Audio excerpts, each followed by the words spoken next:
اگر وہ national conference کا ایم پی ہے اس کو سڑک پر نہیں جانا چاہیے، سڑک پر یہ پروٹیسٹ نہیں کرنا چاہیے. آگاہ بھی ہے، قرآن بھی جانتا ہے، اسلام بھی جانتا ہے، نو ڈاؤٹ ہی از اے شیعہ، مگر اس کا مطلب یہ نہیں کہ وہ نہیں جانتا ہے، جانتا ہے، سب کچھ جانتا ہے. میں ہم دیکھ رہے کنٹروورسی چل رہی ہے نیشنل کانفرنسز ورسز آغا رولہ کے بیچ میں. حال ہی میں میڈیا سے بات کرتے ہوئے آغا رولہ نے یہ کہا کہ عمر عبداللہ اپنے چیلے چپاٹوں سے میرے لیے جو ہے اسٹیٹمنٹس دیتے ہیں، اگر ان کو اتنا ہی ہے وہ میرے لیے ایکسپلینیشن نکالے، میں باضابطہ جواب دوں گا. چیلے چپاٹوں سے بات بننے والی ہے نہیں. دیکھو چیلے چپاٹے یہاں پہ کوئی نہیں ہے.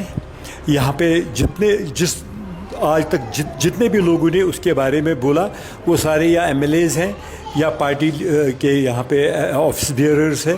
تو ہم نے یہی بولا، میں نے 1 سال پہلے بولا، اگر روح اللہ صاحب کہتے ہیں کہ وہ سڑک پر نکلتے ہیں 1 مہینے کے بعد ریزرویشن کے بارے میں، وہاں پہ محبوبہ مفتی کی بیٹی التجا کے ساتھ اسٹیج شیئر کرتا ہے، تو اس کو بیٹر یہی تھا کہ وہ عمر صاحب کے پاس آتے، فاروق صاحب کے پاس آتے کہ یہ مسئلہ ہے. اور ریزرویشن کے بارے میں اس نے بات کی، ریزرویشن کا مسئلہ تو ہم نے حل کیا. وہ کہتے ہیں جب بھی ہم عوام کے مسائل پر بات اٹھاتے ہیں مجھ سے کہا جاتا ہے کہ ریزائن دے دو. جب بھی میں نے 370 کی بات کی، جب بھی میں نے ریزرویشن کی بات کی، بدلے میں نیشنل کانفرنس کی طرف سے یہ جواب آتا ہے کہ آپ ریزائن دیں. کسی نے نہیں کہا کہ آپ ریزائن دے دو. ہم کہتے ہیں کہ جو یہ باتیں کر رہا ہے، جس طریقے سے بات اگر کرنی ہے، میرے بھی گلے شکوے ہو سکتے ہیں، مگر پارٹی کے اندر دروازہ نواز صوبہ میں بیٹھیں گے، یہاں پہ کمرے میں بیٹھیں گے، وہاں پہ سارٹ آؤٹ کریں گے، سڑک پر نہیں کریں گے. اگر وہ نیشنل کانفرنس کا ایم پی ہے اس کو سڑک پر نہیں جانا چاہیے، سڑک پر یہ پروٹیسٹ نہیں کرنا چاہیے، اس کو پہلے پارٹی لیڈرشپ کے پاس آنا چاہیے تھا. اسی لیے بولتے ہیں کہ یا اگر اس میں دم ہے وہ ریزائن کرے اور اس کے بعد الیکشن لڑے، پھر وہ فری ہے. کس طریقے سے وہ جب الیکشن جیت جائیں گے ہم بھی مانیں گے یہ بڑا لیڈر ہے. اگر وہ خدا نخواستہ الیکشن ہار گئے، ہم سمجھیں گے کہ وہ نیشنل کانفرنس کی ٹکٹ پر الیکشن لڑا اور آج وہی ہمیں ہی آنکھیں دکھاتا ہے. یہ کوئی مطلب ایسی بات نہیں ہے کہ روح اللہ اپنے آپ کو سمجھے گا کہ میں سب سے بڑا لیڈر ہوں. لیڈر یہاں پہ آئے بہت، چاہے بیگ صاحب ہو، چاہے بخشی صاحب ہو، چاہے جی ایم شاہ صاحب ہو، بڑے لیڈر آئے. گورنمنٹ آف انڈیا نے ایک بار شاہ فیصل کو لیڈر بنایا تھا، اس نے ان کو بھی کھڑا کیا تھا.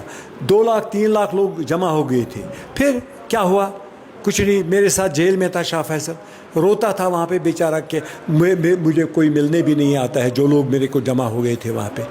یہ لیڈر نہیں ہوتا ہے، لیڈرشپ ایسی نہیں ہوتی ہے، یہ تحریک ہوتی ہے. نیشنل کانفرنس ایک تحریک ہے، یہ دلوں میں ہے، لوگوں کے غریب دلوں میں ہے. جو لوگ یہاں پہ غریب ہیں ان لوگوں نے اس پارٹی کو بنایا. غلطیاں میں مانتا ہوں کہیں پہ غلطیاں بھی ہوئی ہوں گی، مگر جو کام نیشنل کانفرنس نے کیا، شیر کشمیر نے کیا، فاروق صاحب نے کیا، اور آج عمر عبداللہ صاحب جو کر رہے ہیں، تو انشاءاللہ رحمن یہ سنہری حروف سے دکھا جائے گا کہ کتنا کام ہم کر رہے ہیں. اور آج ایم ایل ایز جتنے بھی ہیں آن ٹیوز رہتے ہیں، کام کرتے ہیں، اپنی کانسٹیٹوئنسی میں کام کرتے ہیں. تو کوئی کچھ بھی کہے گا اپنے سروائیول کے لیے کہے گا. روح اللہ صاحب کو میں مشورہ یہی دے دوں گا، آپ آ جاؤ، آپ پارٹی لیڈرشپ کے ساتھ بات کرو. بات کرنے کے بعد اگر اس کا حل نہیں نکلے گا پھر آپ جہاں پہ جانا چاہتے ہو جاؤ. اگر آپ کو ریزائن کرنا تو یہ آپ کی مرضی، ہم پارٹی سے اس کو نہیں نکالیں گے. کیوں نکالیں گے؟ ہم نہیں نکالیں. تو وہ کریں گے. انہوں نے خود کہا ہے کہ مجھے صرف 1-2 مہینے کا وقت چاہیے، مجھے سال بھی نہیں چاہیے، اس کے بعد میں اس فائٹ کو سرٹن لیول تک پہنچانا چاہتا ہوں. یہ ان کا کہنا ہے. دیکھو روح اللہ صاحب کو مطلب میں نے پہلے بھی کہا کہ کوئی نہ کوئی ایجنسی ہے جو اس کو ایسا رول نبھانے کو کہتی ہے. مانتے ہیں آپ ابھی بھی کہ کوئی نہ کوئی ایجنسی ہے جو ان کے؟ میں مانتا ہوں یہ کوئی نہ کوئی ایسا لگ رہا ہے مجھے. یہ میری ذاتی رائے، یہ پارٹی کی رائے میں نہیں کہہ سکتا ہوں. مجھے لگتا ہے کہ کوئی نہ کوئی ایجنسی ہے جو اس کو یہ کرواتی ہے. کیونکہ اگر یہ وہ مطلب سچا لیڈر ہوتا، اگر وہ آگاہ بھی ہے، قرآن بھی جانتا ہے، اسلام بھی جانتا ہے، نو ڈاؤٹ ہی از اے شیعہ، مگر اس کا مطلب یہ نہیں کہ وہ نہیں جانتا، جانتا ہے، سب کچھ جانتا ہے. مگر اس کو یہ چیزیں جو کر رہا ہے وہ اس کو نہیں کرنی چاہیے. مطلب آج اس کو 1 سال سے وہ یہ کر رہا ہے، 1.5 سال سے مطلب لگ بھگ 1.5 سال سے زیادہ یہ کر رہا ہے. تو اس کو ٹھیک ہے، جس طریقے سے وہ نمائندگی کرتے رہے ہیں وہاں بھی دلی میں کرے.